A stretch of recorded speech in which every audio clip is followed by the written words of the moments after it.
Drodzy Państwo, świat naokoło nas zmienia się i to zmienia się bardzo dynamicznie w ostatnich latach. Państwo zapewne doskonale sobie z tego zdajecie sprawę, bo skutki tych zmian doświadczane są przez Państwa na co dzień. To teraz wspólnie zastanowimy się na początek tego kongresu w pierwszej prezentacji, w jakim kierunku zmierza świat, jakie będą te kolejne zmiany zachodzące w społeczeństwie, jak i w gospodarce. Takiej prognozy spróbuje dokonać nasz gość, który przyjechał do nas z Amsterdamu, dyrektor w McKinsey&Company, odpowiedzialny za region Europy, szef biura McKinsey w Amsterdamie. Wcześniej przez 5 lat był globalnym liderem pionu strategii, posiada ponad 20 lat doświadczenia w pracy dla klientów z różnych dziedzin, w tym telekomunikacji, w usługach finansowych, zaawansowanych technologiach i przemyśle. W obszarze strategii jest ekspertem w zakresie wzrostu i wydajności. Jest także współautorem książki Granularity of Growth i posiada szerokie doświadczenie w kreowaniu strategii i transformacji na dużą skalę.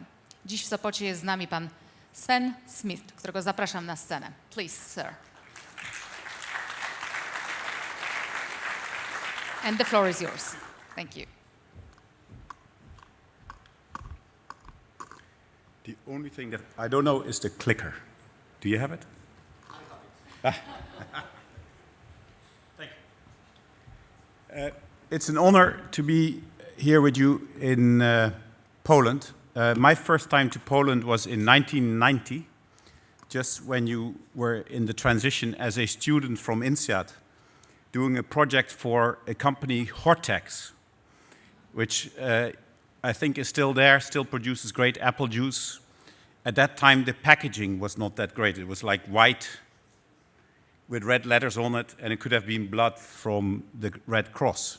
Now it's all better, and it's amazing to see, and I've been here in Poland serving clients also since, learning about Poland and the journey you're going through. What I want to talk a little bit about is growth and how that matters to the odds of succeeding in strategy and where it comes from. In front of you stands an optimist. I just want to start with that. For the pessimists in the room, that means you need to divide what I say by 2 or something, or subtract something. But I'm an optimist, and that is because I've looked at the economic history, but I also look at the economic future, which I will do a bit. But my forecast is from an optimist, so that you should think. Why am I an optimist? Why don't you all think for just 1 second, what do you think is the biggest trend on the planet?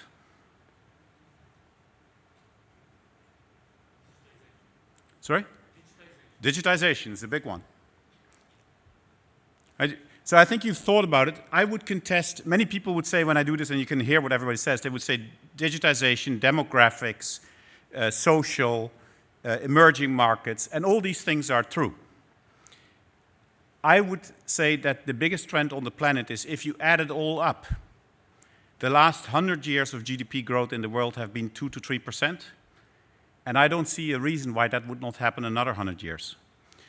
And if you think, well, maybe, Europe is a little bit in a quagmire, there are uncertainties about geopolitics, which are high on the agenda of many people and many executives. The reality is, the world today, with a lowered forecast, is growing at 3.4%. It's uneven. Some places are faster, some places are slower. But 3.4% is faster than the last 100 years of history. And maybe it slows here and it accelerates there, and that will be things that we need to go through. And the reason for that optimism is what I want to talk a little bit about, and these are trends. I'm sure you've been educated on trends a lot. I will repeat them in my own way. But I will repeat them for the following reason. If you think about the odds of succeeding in strategy, 50% of the odds are defined by whether you act on the writing on the wall. So I'm going to paint the writing on the wall, and I hope you act on it, because it will make 50% of the difference between you succeeding in strategy and not. So let's get into it. Thinking about the future, how could it look? It's a crystal ball. I have one, and you'll get mine now. We will be bigger. There will be 1 billion more people. But by the way, an interesting factoid is these billion will predominantly be in Africa, which is the last continent that will still double in population. We actually have reached peak children the total population of children in the world is no longer growing. But what is happening is that the pyramid in Africa that still looks like this, and the pyramid in Asia that looks like this, is going to look like Western Europe, Eastern Europe, and North America. It's going to look like this, and as a result, we still get more people because the young people still need to become old. That's easily the next trend. We're becoming older. My youngest daughter is 6 years old. Her prediction is that she has a 1/3 chance to grow older than 100.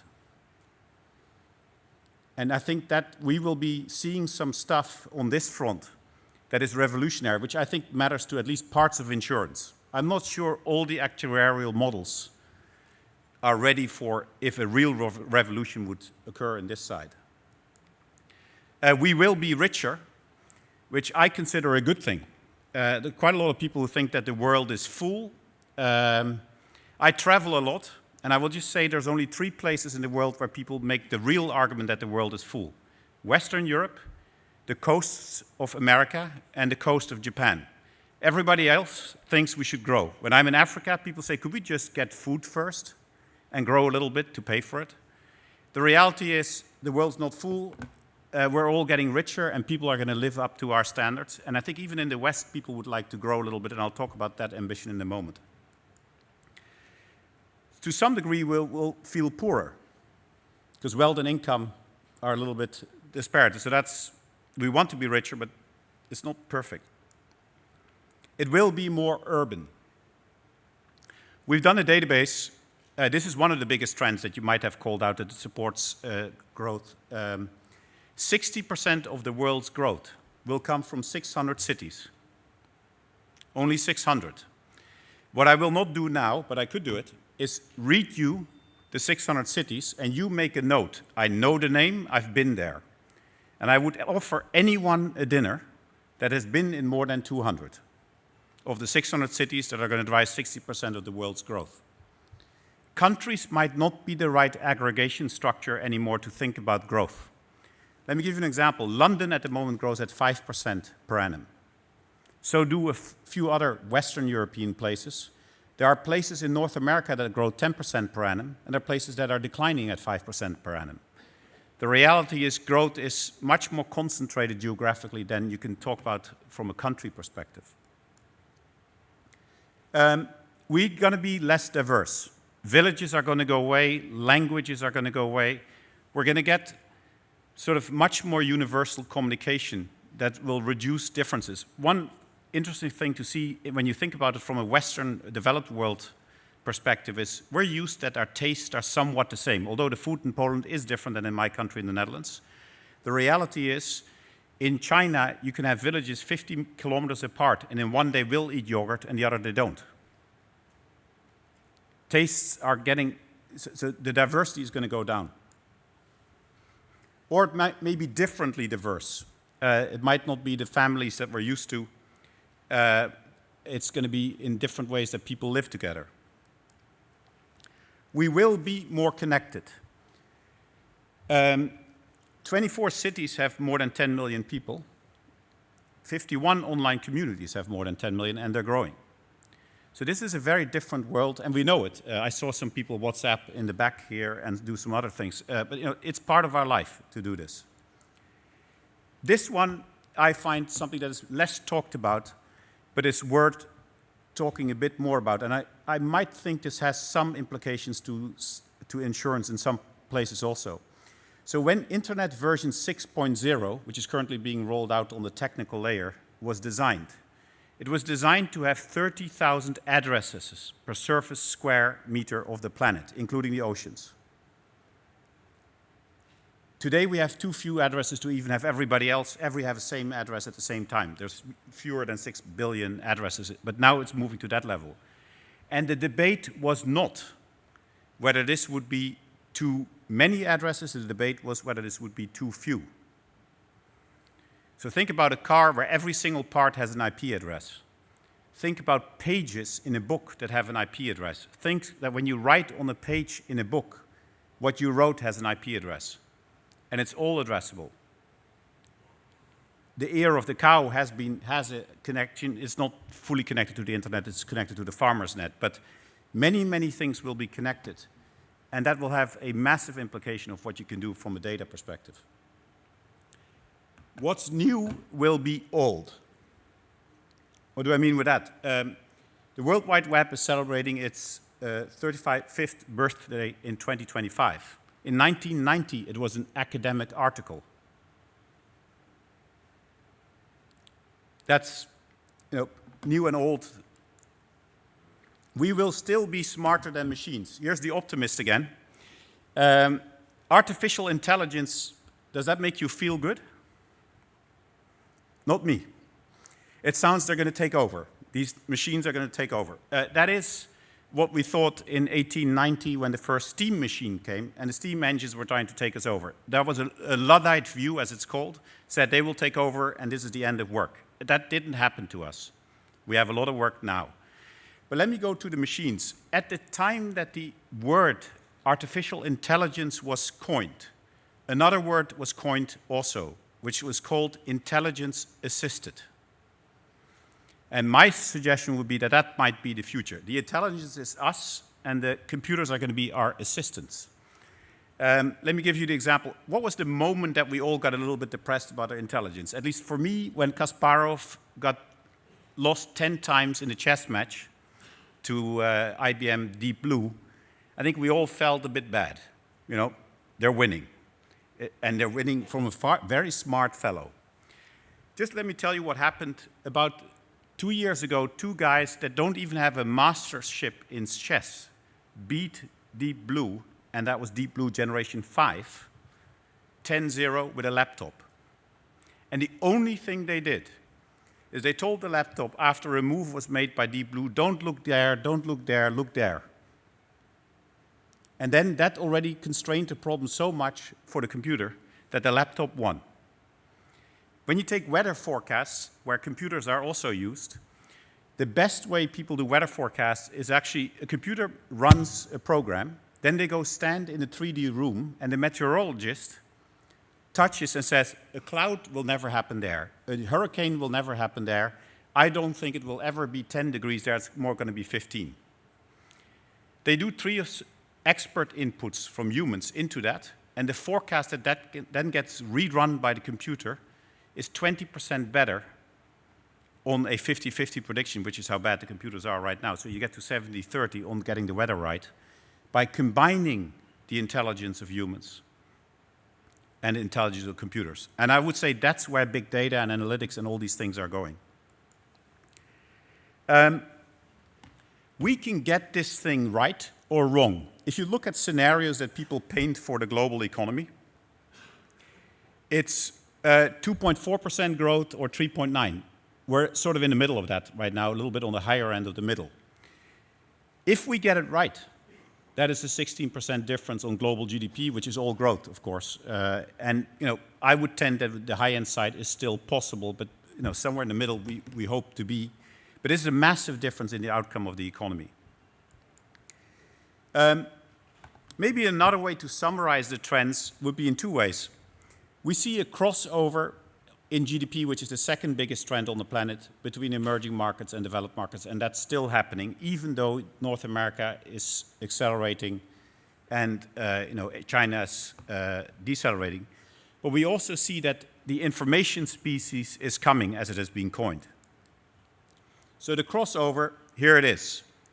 It already happened, which is the contribution to global GDP growth of emerging markets is exceeding. So that's the growth side. Yeah, so it's more than 50% comes from emerging markets, as you know.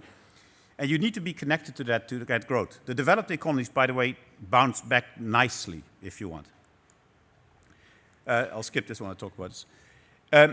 There's still a virtual cycle going, and it starts with liberalization and new technology. Some people say, China and India, what makes the difference? It's the smart people at the center in China that drive Chinese growth. And in India, they're a little bit less smart. What some academics have shown is they're equally smart, but the difference between China and India's growth being faster and slower is how much they liberalize their economies. It's not how much they direct it, it's how much they liberalize it. And what you see now is India actually has liberalized a bit more recently, and now India is actually for the first time this year faster than China. That doesn't mean that China is off the planet, but it's a different dynamic a little bit. The growing and improving labor force, the urbanization and smaller families, increased output per worker, and then you get investment going and so on. When this magic works in the emerging markets, it has a 10 to 20-year run. Declining real prices in developed economies, which makes us richer at the one end, but for the people who have this as output and demand, it makes the companies a bit poorer. There are breaks on the developed markets, and I'll talk about Europe in a moment. And we think you need to do something about it. Labor force growth is slow. Growing government debt is structural unemployment, and aging infrastructure is actually a constraint, and we're not having the full solution for that in Europe, and I suggest there is a solution to it. And I get heartened that, who saw what happened in Italy? I know there's some people from Generali here, but the fact that they were able to put a labor force deregulation in place, where basically the hiring becomes easier for entrepreneurs, that changed the job market from a declining job market to a 50,000 people growth in job market in the monthly growth rate, just by one stroke of the pen, basically, which was a big battle. And they also changed, what I think it was this week, the voting system of the Italian parliament to give the biggest party in the second round a 55% majority. And that is approved. That is almost, you have to change the constitution for it. And the reality is, these things can change even in Europe, and you could have thought that Italy might not be the place where you change it, but these brakes need to go off. The information species. We all know why the information species is occurring, but I'm sure all of you are working one way or the other on analytics, are you? The reason why we're working on analytics is computing is getting faster. We can actually process all the data, we can capture all the data. It's the technology that's driving it, and we've been seeing that evolution, and that evolution is likely to continue. In my small country, the Netherlands, there's a company that drives Moore's Law, which is ASML lithography, which makes the machine that drives Moore's Law. And from working with that, I know at least another 10 years of this computing power doubling will continue, which is massive from what that will mean. As a result, IT spend keeps on growing. I'm guessing that touches all your companies as well. IT is in one way a monster, because can you control it? But it is also creating lots of things that you're supposed to do and have to do to keep up with the competition and so on. But it keeps on going. This is a pretty steep growth. By the way, this line is still straight. If you then take the computing power that goes with it, the next version of this chart will not fit on the screen anymore, because this is a pretty steep curve, because basically for the same money you get even more computing power. And we would argue that we've crossed over the number of devices connected over the population. And this is going faster and faster and faster. Almost everything is getting connected. And it gets double connected and triple connected. And we see that as a big force in what is happening in the economy.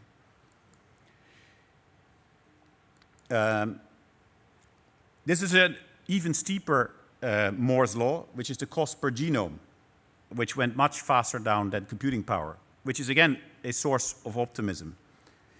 Because with that, we can build new healthcare. And there are people who say that we will move cancer to a chronic disease rather than to a deadly disease. In many categories of cancer, there's emerging science for that. I would take that into your insurance actuarial system somewhere.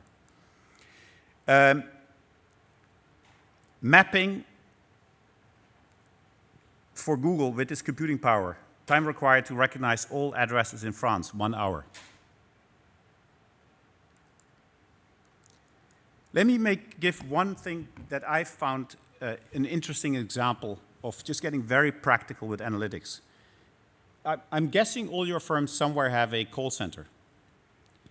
And one thing you'd like to do with a call center is, as a customer comes in, you would like to connect that customer to the right agent.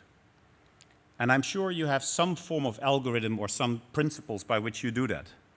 There are now analytics algorithms that do that so much better that they reduce churn 6 to 10 points by just getting all kinds of data of customers and then match that with the agents. Very simple technology that does that. And what surprised me is if you try to figure out what that algorithm did, what the match is, why this agent would work with this customer, you can't figure it out. But there is a pattern. And these algorithms look at very funny things. So for example, they listen to the tone of voice of both the caller and the agent. They look at the color of the autograph on the copy of the contract that you have on file. And that matters. But you know, I don't think that would be in your normal algorithms. But before I go into Europe and insurance for a little bit, I just want to say one thing is the big challenge with all these trends, because you can be pretty quickly overwhelmed with this, is to, at the end of the day, simplify them to practical things that you do tomorrow. I was with an insurance company in another country, and the CEO told me about his strategy process, and in one thing about strategy, he says, no, with all the trends, he just asked a simple question. Will we in 10 years still use paper anywhere in the insurance company? For the filing, for the customer interaction, anywhere. Will there be any paper? And of course, he framed the question that way. Of course, the entire management team says, no, there will be no paper. Good. So we're going to be all digital in 10 years. You know, digital was one important trend, as you mentioned. And then he said, could I just look at the plans for the paper purchase next year? Turned out the paper purchases next year were up 5%. And he said, I'm not 100% sure we've internalized the strategy nor the trends of digitization. Is it really true that if in 10 years we have no paper, next year it needs to be up? So he said, I accept any target on paper if it's down. It can be -1, it can be -0.5, -0.1, but it can't be up if the future is down. And I would say that's a little bit to think about these trends. If the future is about emerging markets not being there and having a growth strategy, might be a bit more complicated. If the future is a connected world where all kinds of devices have a connection and your actuarial systems don't use the data that come out of these connected devices, you will not be connected to the future. So in a way, what we would say is internalize these trends and act on the writing on the wall. The statistics that we use to look at whether companies act on the writing on the wall is that 1/3 of companies actually act on the writing on the wall at scale. And what I mean with at scale is they do it everywhere where it's needed and slightly faster than competition. Because it's easy to start acting on the wall when everybody's already doing it. But whether you win on it from a strategy perspective and you get the 50% better chances is highly dependent on whether you basically get acting on the writing wall earlier. So what about Europe? Because you border on Western Europe, you're part of Europe. Is Europe this place where growth is not possible? First of all, I would contend that you have growth in Poland, and there could be more growth. But that's also the case for Europe. I would just say 3 things about Europe. Europe is being talked about in a slightly too depressing way. And I'll do that in a few things. If you look at the Europe 30, on a couple of statistics, this is societal well-being, health, education, living environment, public safety, social protection, work-life balance. Europe is better than North America in every single driver in one country. I'm not saying there's one country that hits it all, but the best practice of all these drivers sits in Europe, somewhere. Same on prosperity, inclusiveness, agility, and connectedness, where the US is high, but the best practice is still in Europe. So the issue in Europe is not that we can't do it. The best practice on all these dimensions exists in Europe. By the way, as a history, just before the crisis hit, Europe was at the same level of GDP per capita and purchasing power parity than US. Then we lost it a little bit. Yeah? And in particular, the bounce back after 11, we lost it. I'll show a little bit what it is. But it's not that it's impossible. It's not bad Europe and so on. Actually, the productivity growth of Europe over 10 years up until 2008 was better than North America. This is another thing. We've run a survey, we've also done it for Poland, of European citizens and asked them, would you like more buying power? Guess what? They will say yes. Yeah, I want more money. Do you want more education, want more health, more public safety and living environment? But then we asked him, sorry, you can't get anything for free. So in your business, you maybe sometimes do a conjoint. Yeah? So in consumer research, you ask people the trade-off cards. Now you do the trade-off cards for the economy by the European people. And this is the survey of the European people. And what they say is, we're willing to work longer with less social protection if we get more. It's not the ambition of the people in Europe that's holding us back. It's what we do around it, what the leaders of Europe do around it, and I would call that business and politicians. This is 2.2 trillion worth of more work. It's 3 to 4 hours per week more work, or longer life work. It could be longer pensions or something like that. And the interesting thing of that is that that's also true in France. This is not just, the Scandinavians or the Germans or something like that. This is true in France, this is true in Eastern Europe. People actually would like to get more and work harder for it. They don't trust the institutions that much that if they work harder, they get their money back. That's a little bit of a problem that we need to work on. So Europe will need to work on reforms to boost competitiveness and create investment and job creation. And the thing that is a little bit of a pity in Europe at the moment is we're in this little bit of a stalemate lockstep where Germany says to France, you reform, then you get the money. And by the way, they do this with Greece too. France says, well, we need the money to do the reform. And the reality is you need to get to do both things at the same time, and I'll show why. We think there is these competitive drivers that everybody can work on, where Europe has good examples, again, and best practices, that if you do them, Europe could grow 1 to 2% faster, like Poland could go from 3 to 5. The whole of Europe could grow 1 to 2% faster if we get this right.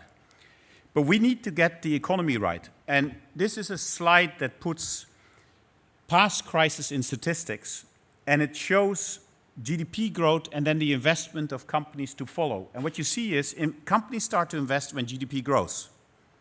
It's not the other way around. When companies invest, then GDP starts to grow. And so we need to get the demand going. And what you see in the current crisis is we got the fiscal thing wrong. And this is the way to show it. The fiscal impulse, this is the money that the US pumped into the economy from 08 to 010, is 8.9% of GDP, and it's 4.7% for Europe. I would call this capitalist US spend more than socialist Europe, if you want, in a cagey way to say it. But more importantly, we were looking at sequester, debt ceilings, and all that stuff. That they did while they were spending. And the reality is, Europe will need to find a solution which is balanced between demand and supply if you want to get this answer right.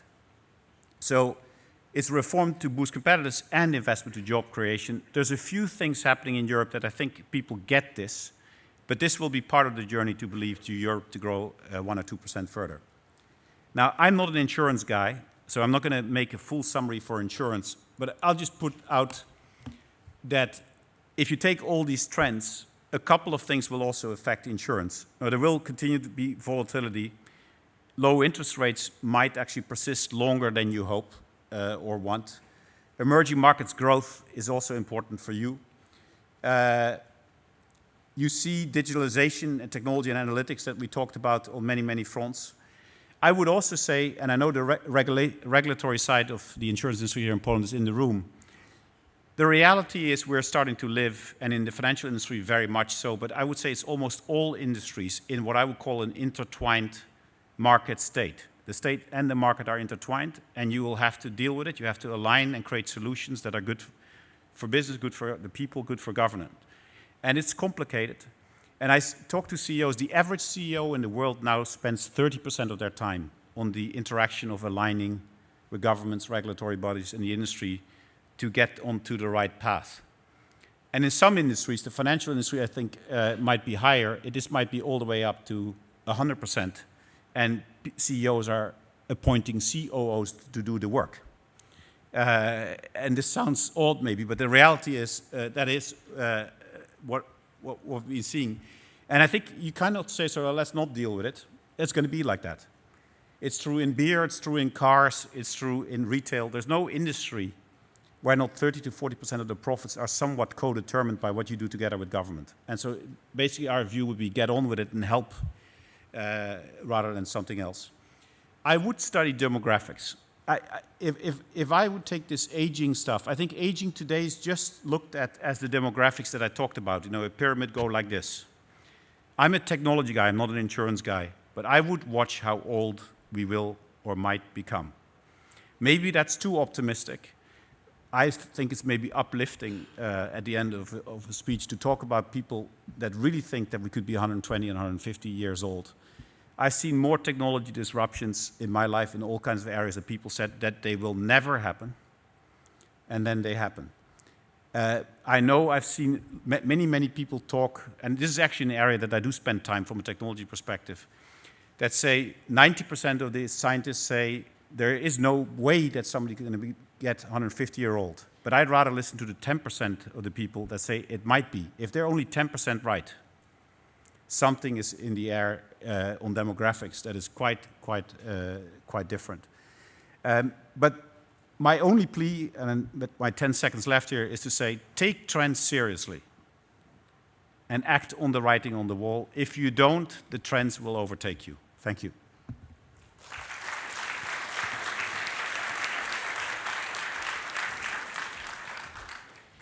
Thank you very much. Dziękujemy bardzo.